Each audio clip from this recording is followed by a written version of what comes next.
Baik teman-teman, selamat pagi semua.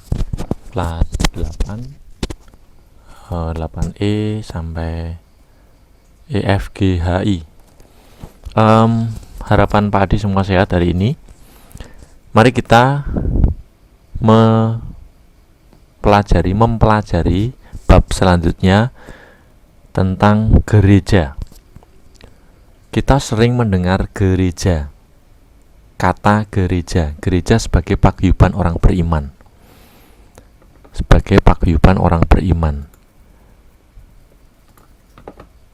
Gereja itu kalau dilihat dari asal katanya sebenarnya dari gereja pertama-tama. Kalau gerejanya Indonesia itu dari gereja.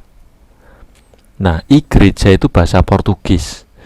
Gereja sendiri berasal dari kata bahasa Latin ecclesia. Nanti sama dengan bahasa Yunani, hanya kalau bahasa Yunani itu pakai C. Ecclesia bahasa Latin pakai K, yang berarti pertemuan rakyat atau yang bersifat religius. Jadi pertemuan tapi sifatnya religius. Ungkapan gereja memang agak sering digunakan dalam terjemahan Yunani, terutama dalam Perjanjian Lama, untuk pertemuan bangsa terpilih di hadapan Allah. Sejarahnya begitu. Terutama untuk pertemuan di Sinai. Sinai itu gunung di mana Musa mendapatkan wahyu, ya, mendapatkan 2 loh batu itu, ya. Jadi Israel menerima hukum melalui Musa dan dijadikan oleh Allah sebagai bangsanya yang kudus, bangsa Israel. Jadi Israel zaman dulu dipilih oleh Allah. Kalau Israel yang sekarang sih memang sejak Perjanjian Lama Israel memang tidak setia. Di dalam gereja, kawan-kawan, Allah mengumpulkan bangsanya dari ujung bumi. Jadi gereja tadi ini adalah pertemuan bangsa terpilih, ya. Allah mengumpulkan bangsanya dari segala ujung bumi. Nah, di sini pengertian gereja itu persekutuan umat beriman di seluruh dunia yang terdiri dari jemaat-jemaat setempat dan menjadi nyata sebagai pertemuan liturgis, terutama sebagai pertemuan Ekaristi. Ini dalam Katekismus Gereja Katolik artikel 752. Jadi sebenarnya kalau kita merunut bahasa, ya, gereja, gereja, eklesia bahasa Latin, eklesia bahasa Yunani, dari bahasa Jerman Kirche dari bahasa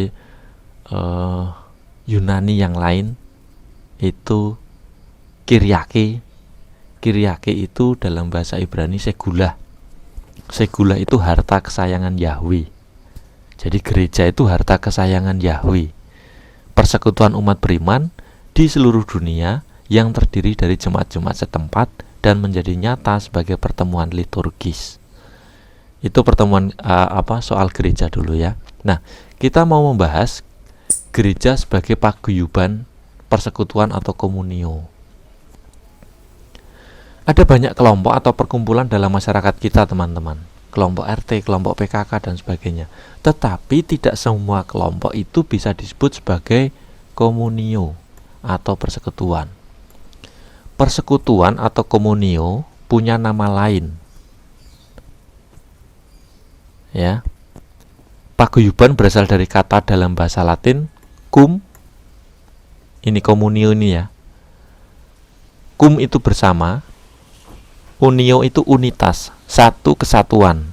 Yang secara harafiah kita bisa mengartikan kesatuan dalam kebersamaan. Itu komunio. Bersama-sama menjadi satu itu komunio. Harafiahnya begitu. Tetapi tidak semua yang satu adalah komunio. PKK, RT, kelompok motor, dan sebagainya yang sifatnya duniawi belum tentu komunio.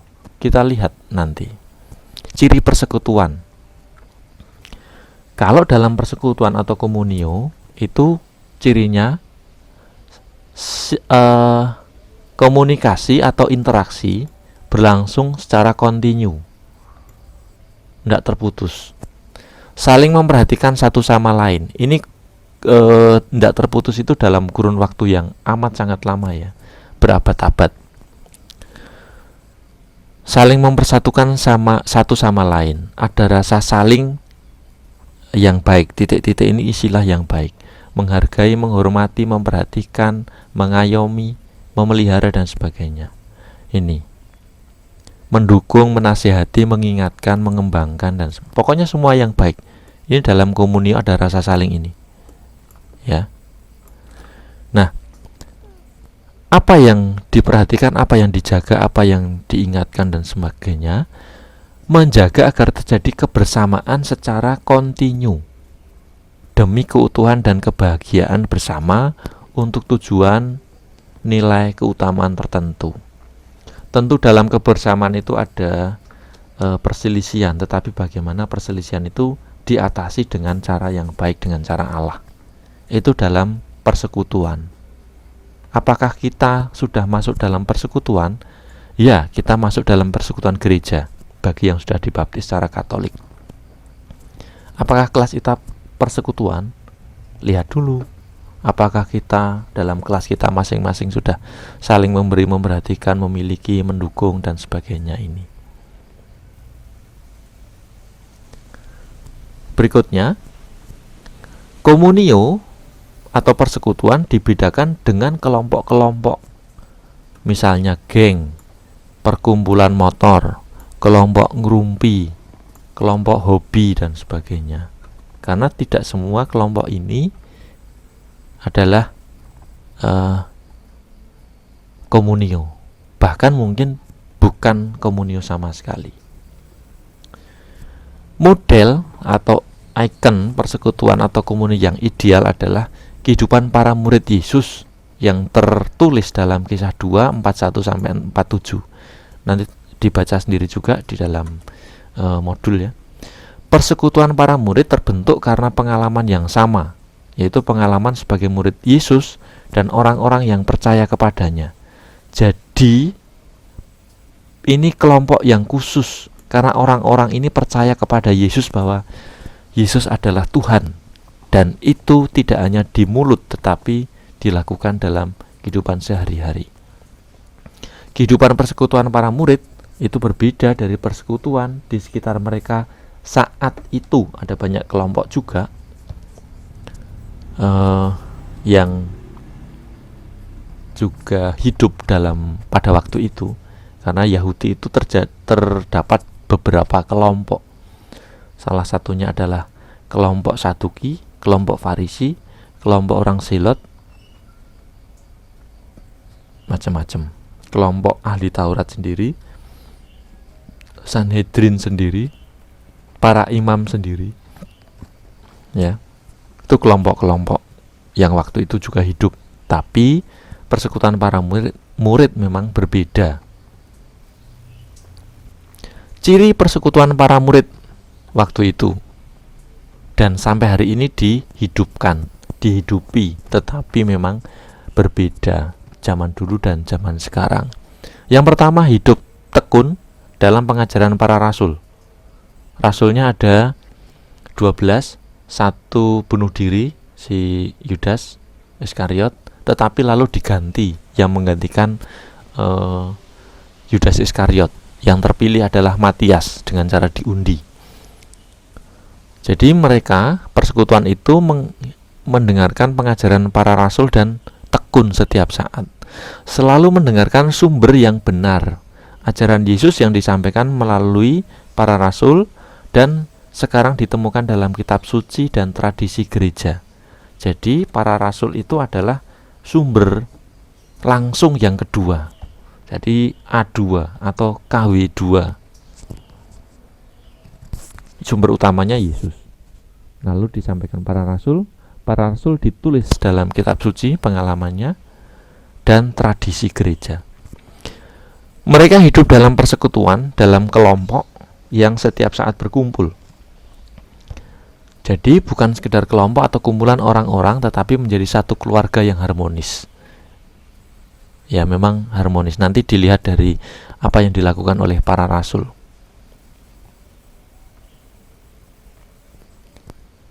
Mereka selalu berkumpul dan disatukan dalam doa dan ibadat bersama. Memecahkan roti, lalu berdoa bersama. Melalui doa dan ibadat para rasul ini, para murid ini, jadi para murid itu terdiri para rasul dan murid yang lain, yang jumlahnya juga ratusan, ribuan. Kalau dalam Kisah 2 itu, mereka setiap hari bertambah 3.000 jiwa. Setiap hari 3.000 jiwa, berarti berapa ribu mereka? Isi doanya adalah bersyukur, ini kurang R ini. Bersyukur, memuji, dan memohon. Segala kepunyaan mereka adalah milik bersama. Kok bisa ya? Segala kepunyaan mereka milik bersama. Iya, mereka punya hak pribadi, tetapi lalu yang berkelebihan itu dijual, menjual miliknya, kemudian dibagikan rata. Jadi seperti komunis sebenarnya, tetapi bukan komunis, karena tujuannya yang membedakan, ya, tujuannya dan kepercayaannya, keyakinannya. Meninggalkan sikap mementingkan diri sendiri untuk memperhatikan kebutuhan dan kesulitan yang lain. Ini nilai keutamaannya. Jadi bukan pertama-tama diri sendiri, tapi bagaimana yang lain ini tercukupi kebutuhannya.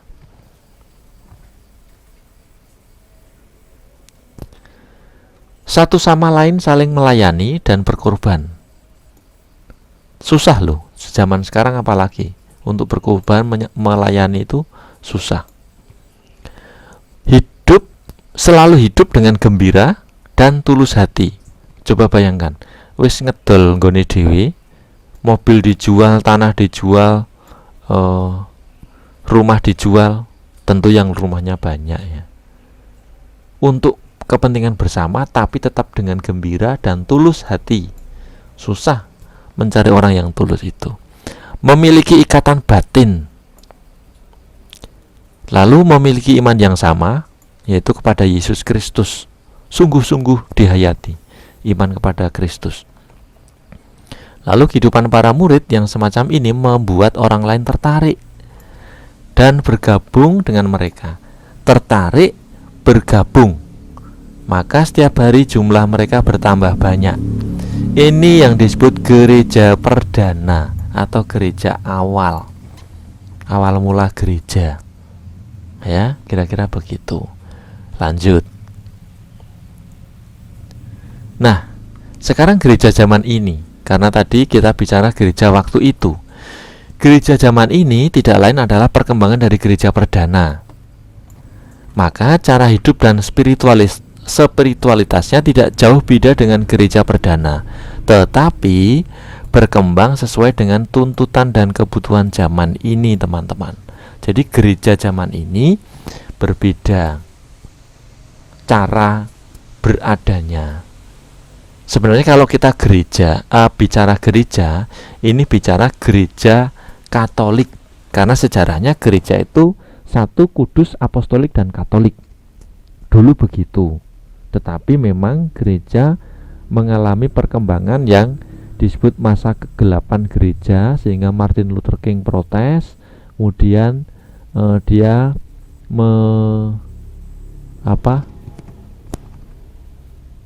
mengajukan 99 dalil, di mana ini beberapa diakui gereja bahwa gereja salah, tetapi juga gereja tidak sepaham dengan Martin Luther King. Maka Martin Luther King lalu ekskomunikasi dari gereja Katolik, mendirikan gereja Lutheran di Jerman, menerjemahkan kitab suci ke dalam bahasa Jerman. Lalu diikuti oleh Zwinglian, lalu Calvinian. Maka gereja-gereja non-Katolik itu menjadi semakin banyak, ratusan bahkan ribuan di seluruh dunia ini. Meskipun sama-sama mengakui Yesus Kristus adalah Tuhan, tetapi memang secara teologi berbeda. Ya. Jadi kalau bicara gereja, ini sebenarnya gereja Katolik kalau dalam konteks pendidikan agama Katolik ini.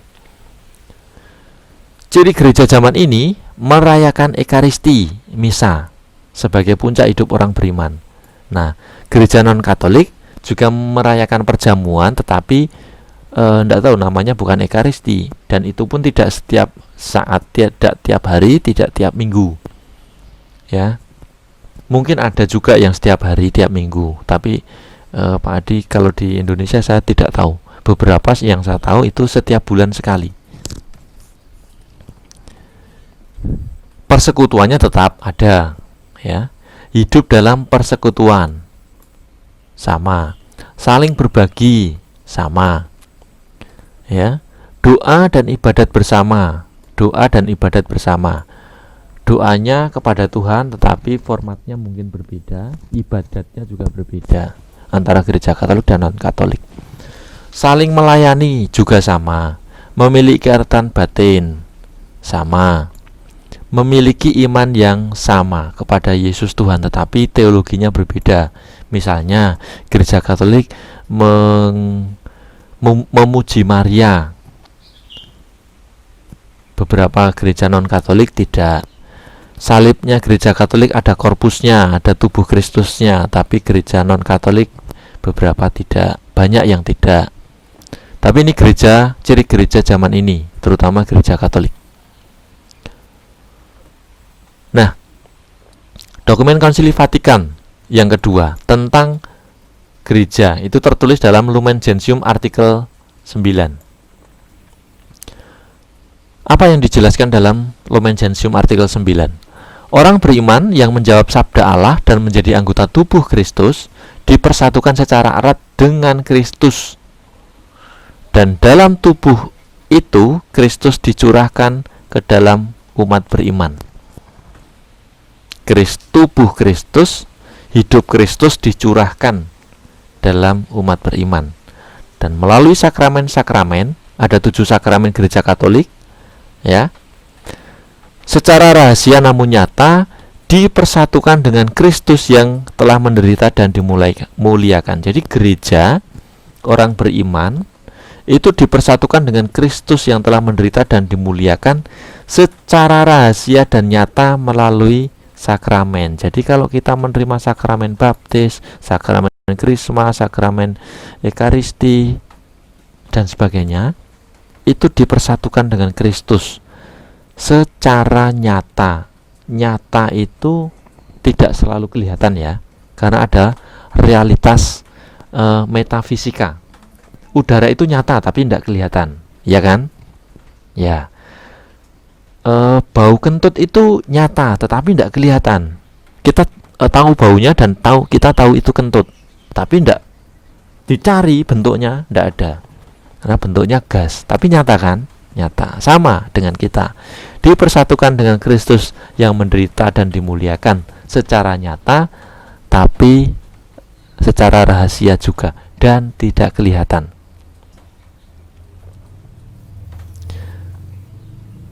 Oh ya, ini biasanya bagian yang ini itu orang lebih percaya pada setan, karena setan itu nyata. Kalau hantu-hantu itu kelihatan nyata karena memperlihatkan bentuknya, dan kita takut percaya bagi yang pernah melihat, karena efeknya jelas. Misalnya orang cari pesugihan. Jadi kalau misalnya orang yang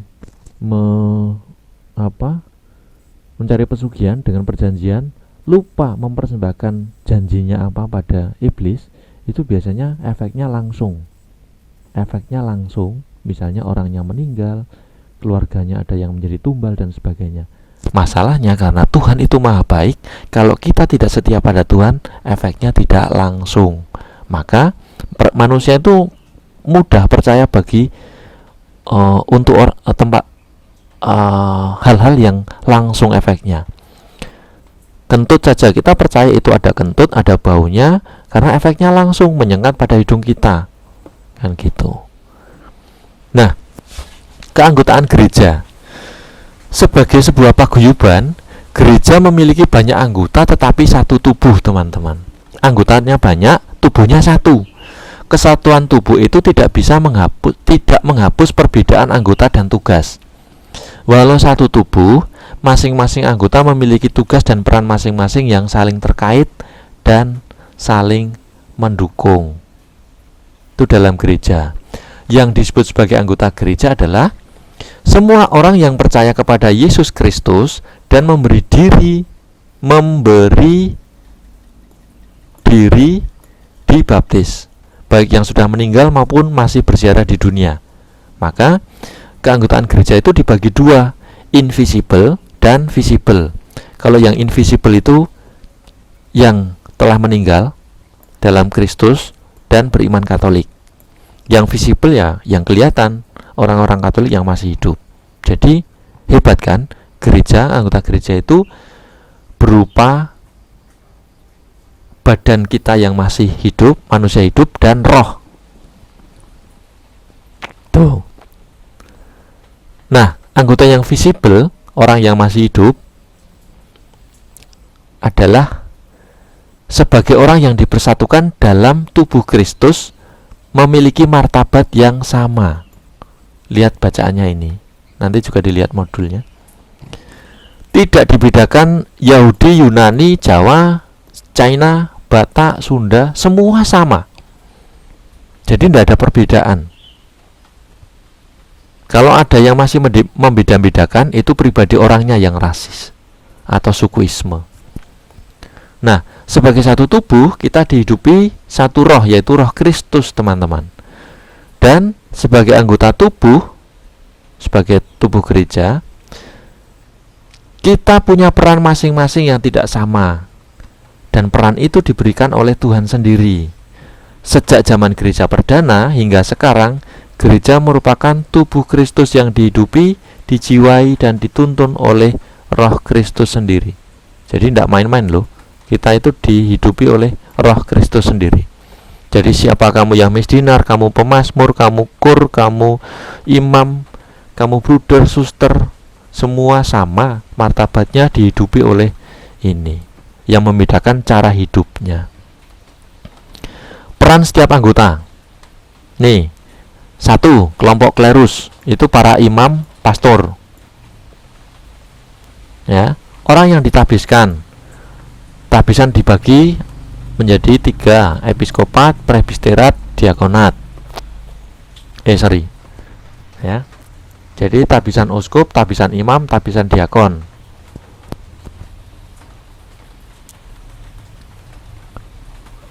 Nah, tugas utama mereka, ini perannya ya, menggembalakan, melayani, mengajar. Jadi 3 tugas Kristus. Menggembalakan, melayani, mengajar umat, serta menguduskan umat melalui perayaan sakramen. Mereka misa, mereka mengajar, mereka melayani. Melayani liturgis, pelayanan liturgis dan sakramen.